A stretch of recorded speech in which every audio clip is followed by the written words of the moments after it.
Hello, welcome. I'm Margaret and welcome back to my channel. Today we're asking the question, what are we looking for when we use Feng Shui in our lives? Are we looking for immediate results or long-term benefits, like the one that goes from generation to generation? Now, in this short video, I'm going to briefly explain the charts that we refer to when we're working with the intended goals. So to get started, let me introduce to you the Chinese concept of time, which is that time isn't linear but spiral shaped or cyclical. Following the laws of yin and yang, the time actually repeats itself. Therefore, events are also likely to repeat. Now, this idea is the central premise of the I Ching, considered to be the oldest book of divination still in use. So basically, when you ask the oracle a question, you are actually projecting your situation into a time-space module, and which is the I Ching. Now, because of your situation has occurred before, the I Ching can actually foretell a probable situation or solution. Now, but let's get back to the subject of time. Now, in Feng Shui, the largest unit of time consists of 180 years. It's called the Great Cycle, 大元, with February 4, 1864 marking the beginnings of the 180 cycle we are currently in. Now, the cycle officially ends on February 4, 2044, with a new one beginning immediately thereafter. So the great cycle is divided equally, as you can see in this slide here, divided equally into three cycles of 60 years each. There's the upper cycle, and there's the middle cycle, and also the lower cycle. Okay, so the great cycle is also divided into 9 luck periods, or period luck, period 1 to 9, and it's each period is composed of 20 years each. So the upper cycle is, from this slide, you can see the upper cycle is from period 1 to 3, or has period 1 to 3 in that particular cycle, and which runs from 1864 to 1923. The middle cycle is covers the period 4 to 6, which runs from 1924 to 1983, and the lower cycle is from period 7 to 9, which comprises 1984 to 2043. Okay, the years. So 2022, the current year that we are in, is in the lower cycle of period 8.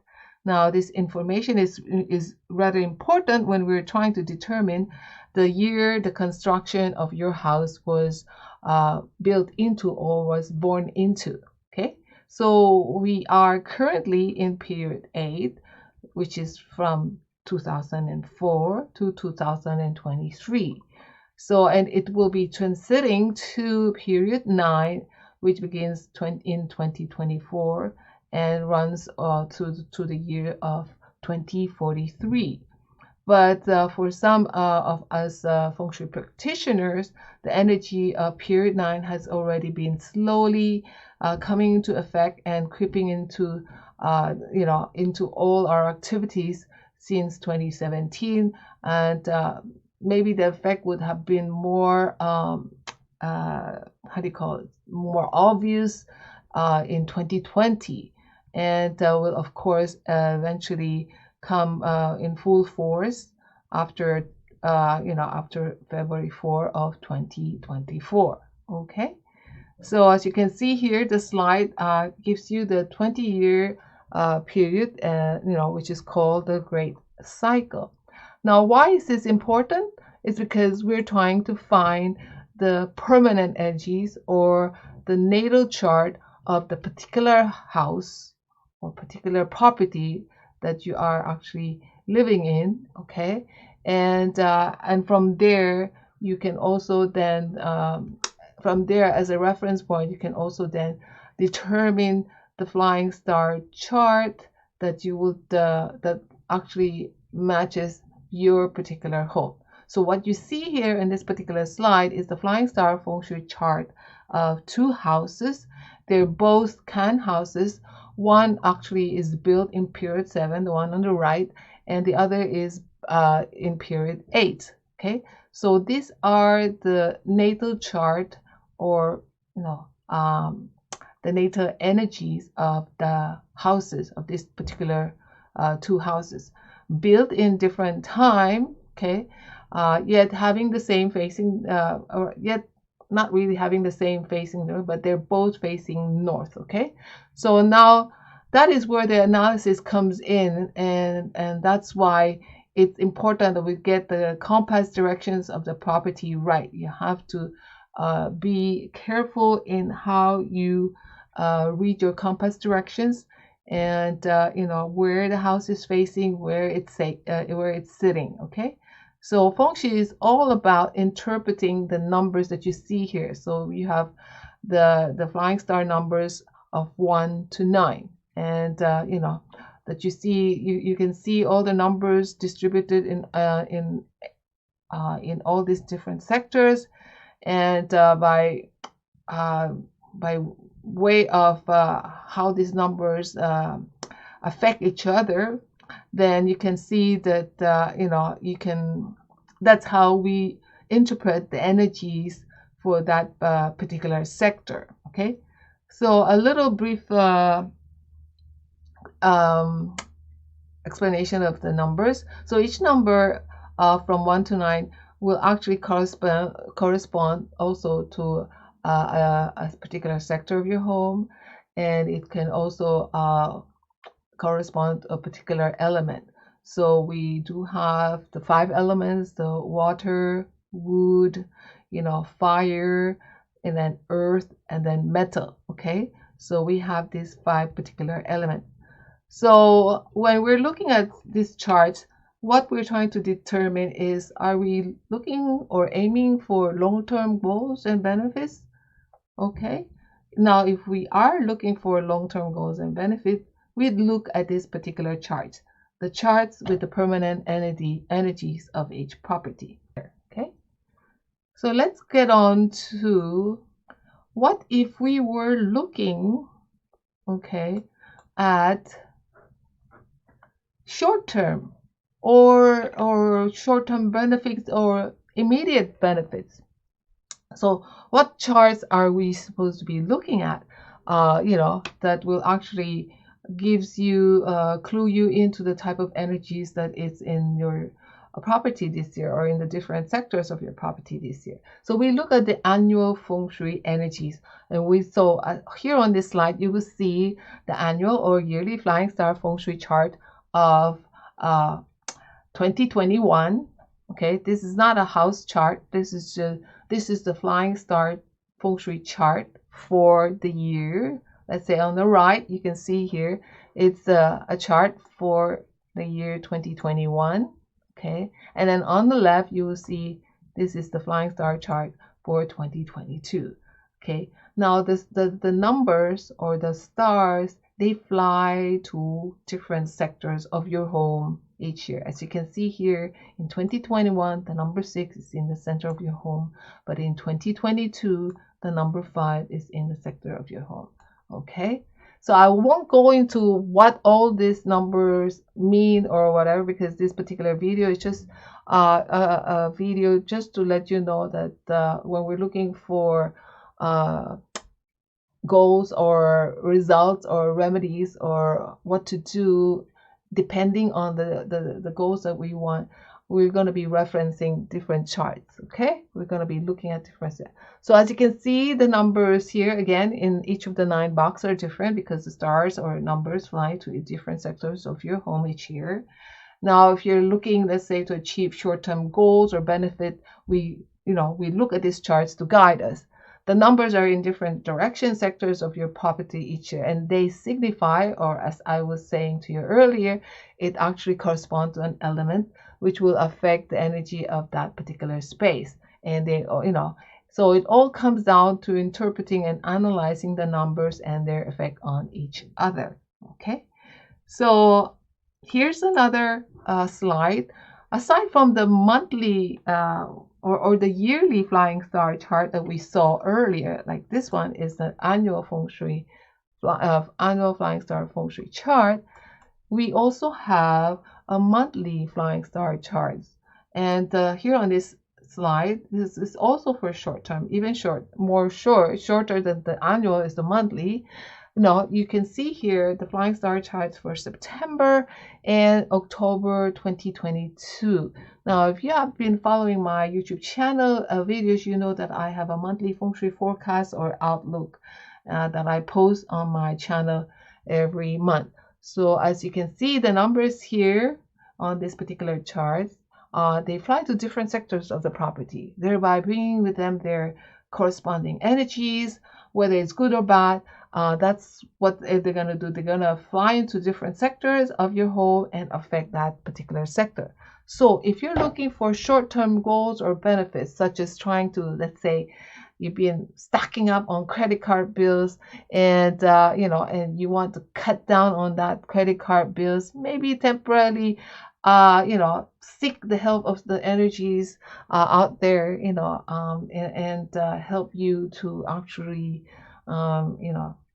be a little bit more restrained in spending the money that you probably can't even spend on or splurge on. So this charts, the monthly charts and the yearly charts as well, can actually clue you in as to the type as to the sector that you should actually tap on. I mean, the sector where the good energies are to help you with your goals. So again, you want also to use this chart to avoid negative energies, maybe because, let's say, you're not feeling 100% this few months or these few days or week. So chances are, you'll be trying to spot where, let's say, in this particular chart in September, let's go to October. Let's say in October, you're not feeling 100%.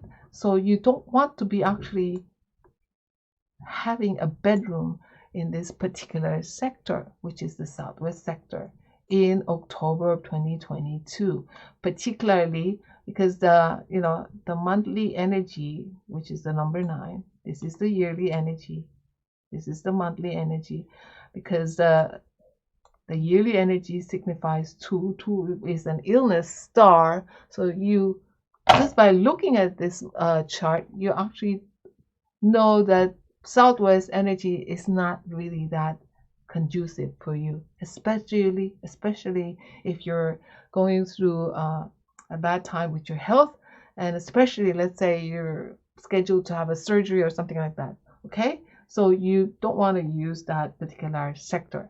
Okay, so there are, of course, the daily or hourly Flying Star chart, Feng Shui charts, but that's something a lot of us will find difficult to follow. I don't think I myself can do that. I'm not as diligent or as to actually keep on looking at the hours or something like that. So looking at the annual and monthly will actually be helpful as it is. So this is just to give you an idea of the different charts that are used depending on what goals or challenges you're trying to remedy or resolve. Now you can register for my upcoming online courses. I'm still getting that ready, so I know I'm a little bit slow to get more information, and because these online courses will be a little bit more extensive, and you can get a better understanding of Feng Shui as it is, especially if you want to practice it on your own and do some DI, and especially also if you find that the consulting fees are a bit more, out of your reach, just something that you can't afford at this time. So maybe learning, Feng Shui and having a DIY option is what you can go for. Okay. So anyway, so just for a quick summary here. So these are all Flying Star Feng Shui charts. As you can see from the left to right, you will see on the screen here on your slide, the natal chart, which has the permanent energies of that particular property. Okay. The chart in the center is the annual chart of this are, as you can see here, this is the annual energy chart of 2022. It was also the same annual energy chart for 2013. Okay, so all these things, they will come around again. The stars will actually fly into these different sectors, and it will come back to the same sectors after, after its cycle. Okay, after a complete cycle. And then on the right here, you will see a monthly chart, which actually is the monthly energies of the different sectors of your property. So this chart will affect every houses. Okay, the monthly chart will affect all the properties out there. Okay, same with this chart, it will affect all the properties. Okay, so if the number 5 sits in the center for the year 2022, then the number 5 sits in all the center of the properties out there. Okay, same with the monthly chart and the annual chart. Now, the natal chart, however, only pertains to a specific property. Like in this case, it pertains to a property facing north 1, built in period 8. Okay, so this doesn't apply to all the properties, only to this particular property. Okay, so when we're referencing, when we're trying to reach a certain goal or aiming for a certain goal, we want to find out if we want long term, then you go for this. It's short term, then you go for this too. Okay, so if you're looking for permanent energies that can actually go from generation to generation to generation, this is the chart that you're going to look at, aside from the landforms, of course, which is very, very important. Now, the flying star Feng Shui is actually a compass system. Okay, so but we also have a landform system, which also actually helps with long-term goals and long-term benefits. Okay, that will be good for generations to come, for your descendants. Now, if you want short-term and immediate results, then we're looking at this monthly and yearly and monthly charts. Okay, so I hope this video has been helpful to you. I would like to invite you again to join me in my next video, and please check on my website. And if you haven't subscribed to my channel, please do. And if you like this video, please give it a thumbs up. So I'll see you again in my next video. Bye bye for now.